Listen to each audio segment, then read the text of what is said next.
Era uma noite fria nas montanhas do interior do Brasil, onde as sombras das árvores dançavam sob a luz pálida da lua. O convento de Santa Luzia erguia-se como uma fortaleza esquecida, suas pedras cinzentas cobertas de musgo, como se o próprio tempo tivesse tentado apagá-lo. Lá, no silêncio opressivo daquelas paredes, a jovem noviça Clara chegara há apenas uma semana. Ela viera em busca de paz, de respostas, de algo que preenchesse o vazio em seu coração. Mas naquela noite, enquanto o vento uivava lá fora, Clara descobriria que o convento guardava segredos muito mais antigos e sombrios do que qualquer oração poderia apaziguar. Tudo começou com os sussurros. Eles vinham à noite, quando o convento mergulhava no silêncio.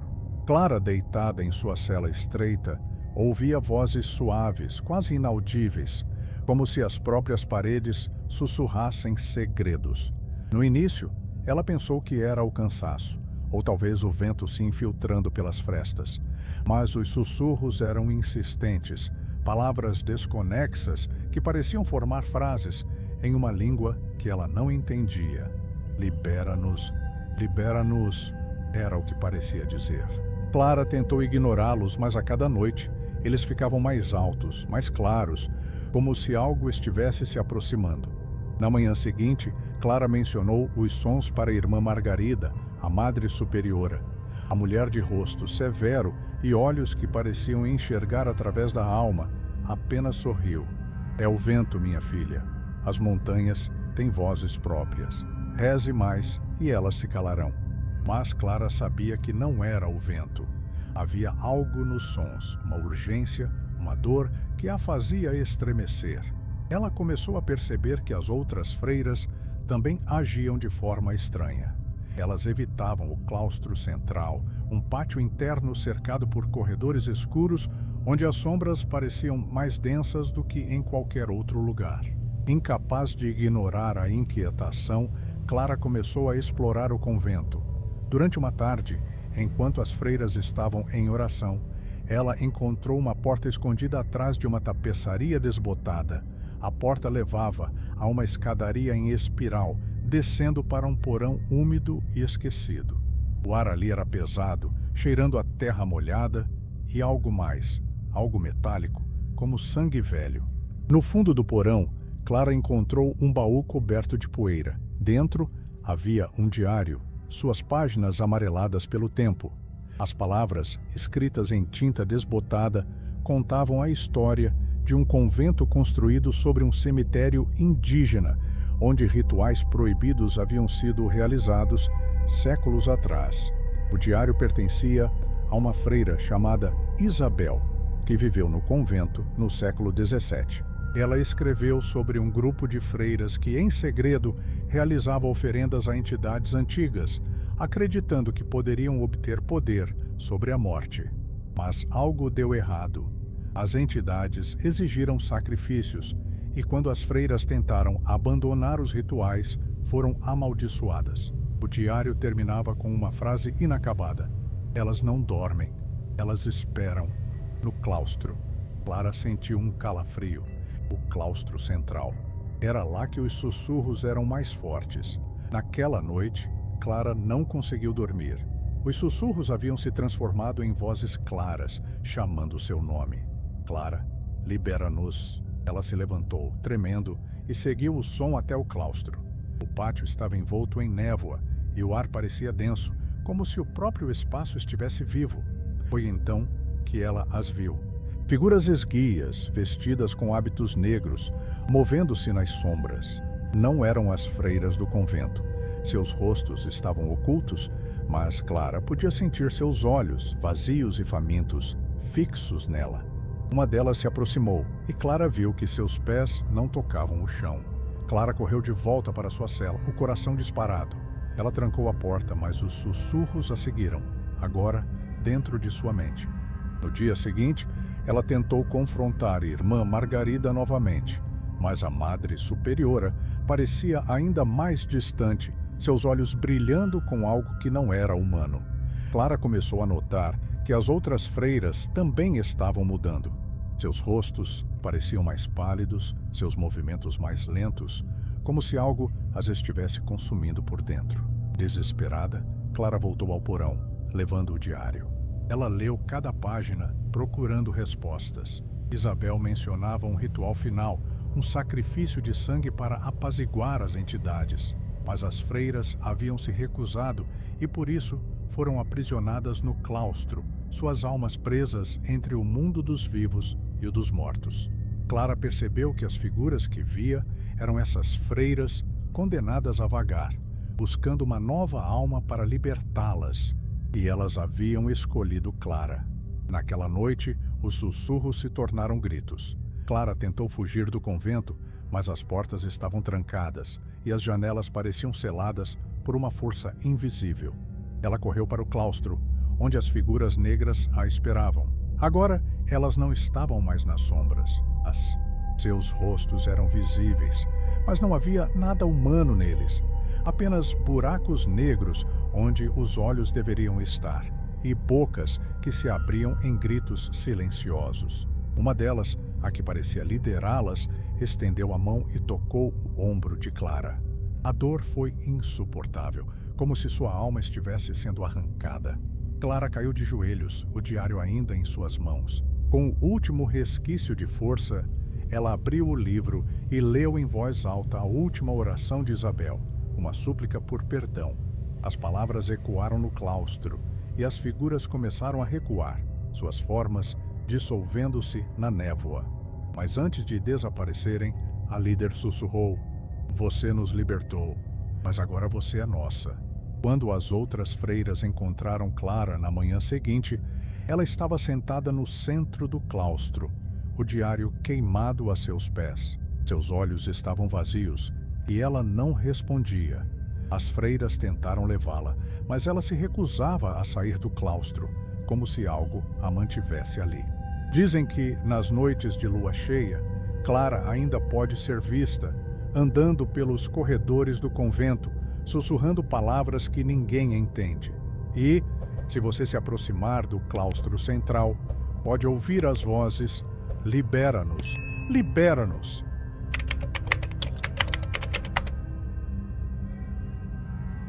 Era 1973, e o Orfanato Santa Clara, escondido nos arredores de uma cidadezinha esquecida, era um lugar onde o silêncio pesava como uma maldição.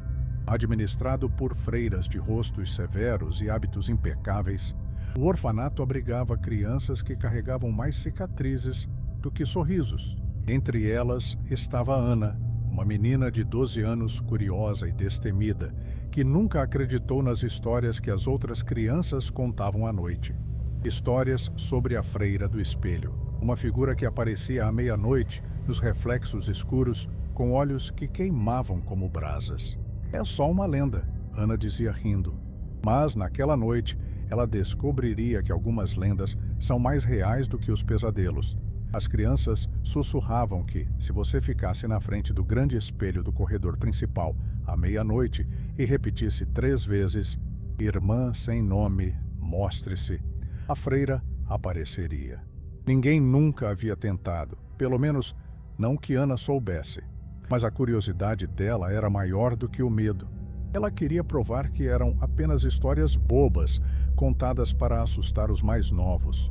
Então, naquela noite, enquanto o orfanato dormia, Ana escapuliu do dormitório, segurando uma vela tremeluzente, e caminhou até o corredor. O espelho era antigo, com uma moldura de madeira entalhada, cheia de rachaduras e manchas escuras. À luz da vela, ele parecia vivo, como se o reflexo de Ana não fosse exatamente dela. O relógio da capela bateu meia-noite e Ana, com o coração acelerado, sussurrou: "Irmã sem nome, mostre-se. Irmã sem nome, mostre-se. Irmã sem nome, mostre-se." Por um momento nada aconteceu. O silêncio era absoluto, exceto pelo som da chama da vela tremendo. Então, o espelho escureceu, como se uma sombra tivesse engolido a luz. Ana viu uma figura surgir atrás de seu reflexo. Uma freira com um hábito preto como a noite, o rosto pálido e olhos que brilhavam vermelhos. Ela sorria, um sorriso torto e cruel, que fez Ana congelar. Ana tentou gritar, mas sua voz não saía. A freira, no espelho, estendeu a mão, como se pudesse atravessar o vidro. Ana recuou, derrubando a vela, e correu de volta para o dormitório. Mas o mal já estava feito. Na manhã seguinte, as freiras do orfanato pareciam diferentes.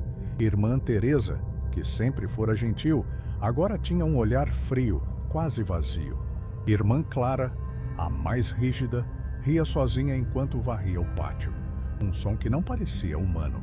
E pior de tudo, as crianças começaram a desaparecer. Primeiro foi João, o menino mais quieto. Depois, Maria, que nunca saía do lado de Ana. Ninguém falava sobre isso, como se os desaparecimentos fossem normais. Ana sabia que algo estava errado. Ela voltou ao corredor na noite seguinte, determinada a entender o que havia feito. O espelho parecia ainda mais escuro, como se estivesse esperando por ela. Dessa vez, ela não precisou dizer nada. A freira apareceu imediatamente, seu sorriso agora mostrando dentes afiados, como os de um predador. "Você me chamou", a figura sussurrou, a voz ecoando dentro da cabeça de Ana. "Agora, você pertence a mim." Ana sentiu um frio percorrer seu corpo, como se algo estivesse tentando entrar em sua mente. Desesperada, Ana começou a investigar. Ela encontrou, escondido na biblioteca do orfanato, um livro antigo sobre a história do lugar.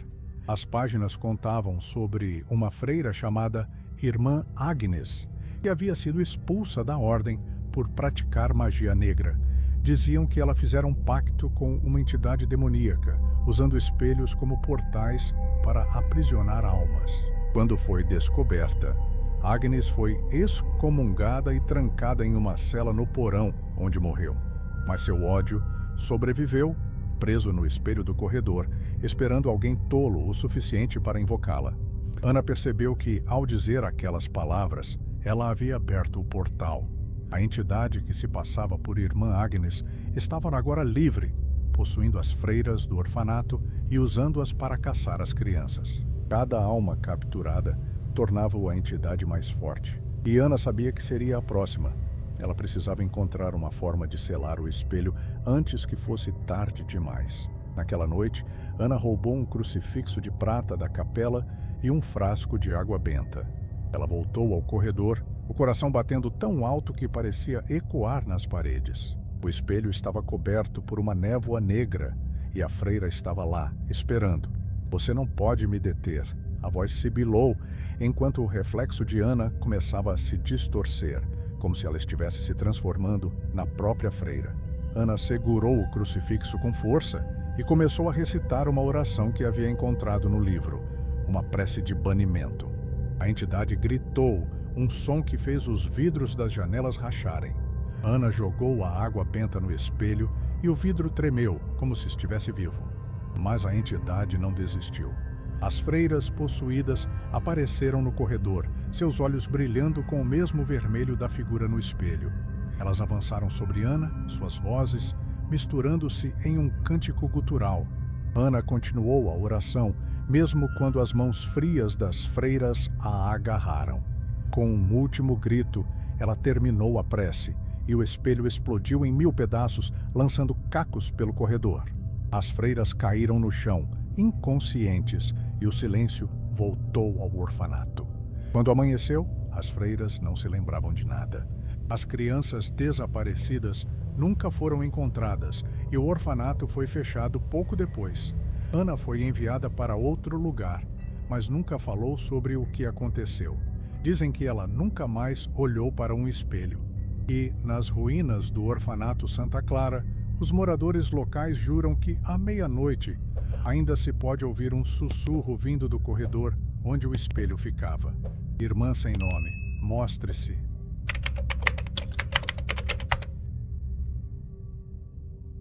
Era uma primavera úmida no interior do Brasil, onde o convento de Santa Inês se escondia entre colinas verdes e nevoeiros persistentes. O convento, com suas paredes de pedra cobertas de trepadeiras, parecia um lugar de paz, mas os moradores do vilarejo próximo evitavam falar sobre ele. No centro do terreno havia um jardim que as freiras chamavam de sagrado, onde as flores nunca murchavam, mesmo sob o sol escaldante ou as chuvas torrenciais. A noviça Sofia, recém-chegada ao convento, sentia-se atraída por aquele jardim, mas também inquieta. Havia algo de errado com aquelas flores, algo que parecia pulsar com vida própria. E, naquela noite, Sofia descobriria que o jardim guardava um segredo mais sombrio do que qualquer oração poderia purificar. Sofia chegou ao convento em busca de redenção, fugindo de um passado que preferia esquecer.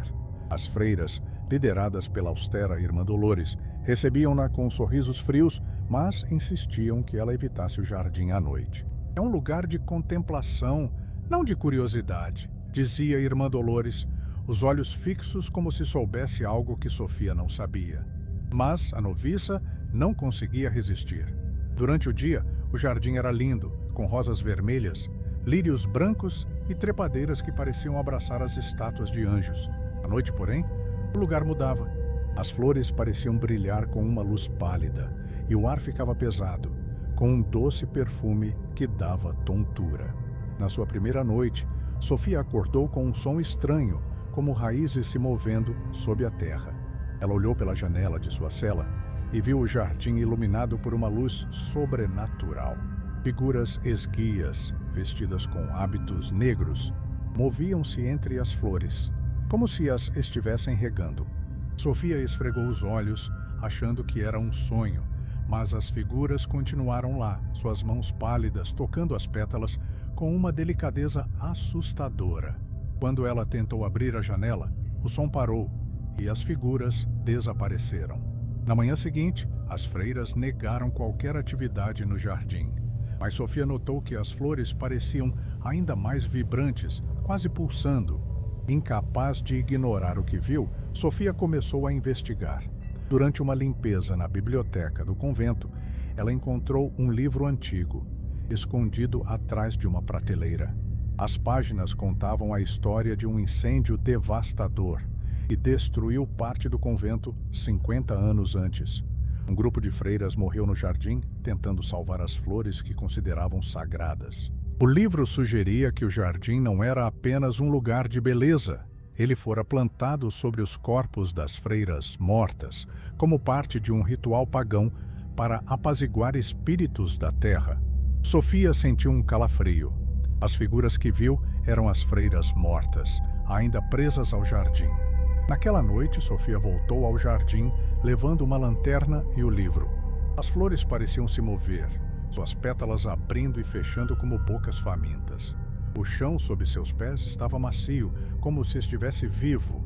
Foi então que ela as viu novamente. As freiras, agora mais nítidas, com rostos pálidos e olhos vazios, como buracos negros. Elas não falavam, mas Sofia podia sentir sua presença, uma mistura de raiva e desespero. Uma delas, a mais alta, estendeu a mão, e Sofia viu que suas unhas eram longas e afiadas como garras. As trepadeiras ao redor começaram a se mover, enrolando-se em seus tornozelos, puxando-a para o chão. Sofia correu de volta ao convento, mas as portas estavam trancadas. Ela bateu, gritou, mas ninguém respondeu. O perfume do jardim a seguia, doce e sufocante, fazendo sua cabeça girar. Quando finalmente conseguiu entrar, encontrou Irmã Dolores na capela, rezando diante de uma estátua da Virgem Maria. "Você foi ao jardim", disse a freira sem se virar. Elas a escolheram. Sofia exigiu respostas, mas Irmã Dolores apenas sorriu, um sorriso que não alcançava os olhos. O jardim precisa de vida para continuar florescendo. É o preço que pagamos. Desesperada, Sofia voltou ao livro e encontrou uma passagem sobre o ritual. As freiras mortas haviam feito um pacto com uma entidade da terra, oferecendo suas vidas para manter o jardim eterno. Mas a entidade exigia mais, uma nova alma a cada geração. Sofia percebeu que ela era o próximo sacrifício. As freiras vivas, sob o controle da entidade, estavam garantindo que o ciclo continuasse. Ela precisava destruir o jardim antes que fosse tarde demais. Na noite seguinte, Sofia armou-se com um galão de querosene e um isqueiro. A tempestade rugia lá fora e o jardim parecia vivo, as flores balançando como se soubessem o que ela planejava. As freiras mortas apareceram, suas formas agora grotescas, com rostos deformados e membros que pareciam raízes retorcidas. As trepadeiras se ergueram do chão tentando agarrá-la, mas Sofia jogou o querosene sobre as flores e acendeu o isqueiro. O fogo se espalhou rapidamente e as freiras gritaram, um som que não era humano, como o lamento de árvores sendo cortadas. Mas o jardim lutou de volta. Raízes grossas surgiram da terra, envolvendo os braços de Sofia, puxando-a para baixo. Ela sentiu o chão se abrir, como se quisesse engoli-la. Com um último esforço, ela jogou o isqueiro no centro do jardim, onde uma árvore antiga crescia. As chamas consumiram tudo, e as freiras mortas desapareceram, suas formas dissolvendo-se em cinzas. O convento tremeu, como se estivesse sentindo a dor do jardim. Quando amanheceu, o jardim era um campo de cinzas. As freiras do convento, agora livres do controle da entidade, pareciam confusas, como se tivessem acordado de um sonho. Sofia, exausta, foi encontrada desmaiada entre os escombros. Ela foi levada para o vilarejo, mas nunca mais falou sobre o que aconteceu. O convento foi abandonado e o terreno do jardim foi selado com concreto. Mas os moradores dizem que, em noites de primavera, o cheiro de flores ainda paira no ar e sombras de freiras podem ser vistas caminhando sobre o concreto como se o jardim nunca tivesse morrido. Se você sentiu um arrepio com essas histórias, não pare por aqui. Inscreva-se no canal, ative o sininho e deixe seu like para não perder os próximos relatos de terror que vão te fazer dormir com a luz acesa. Conta nos comentários qual dessas histórias te assustou mais. E se tiver coragem, compartilhe com aquele amigo que adora um bom susto.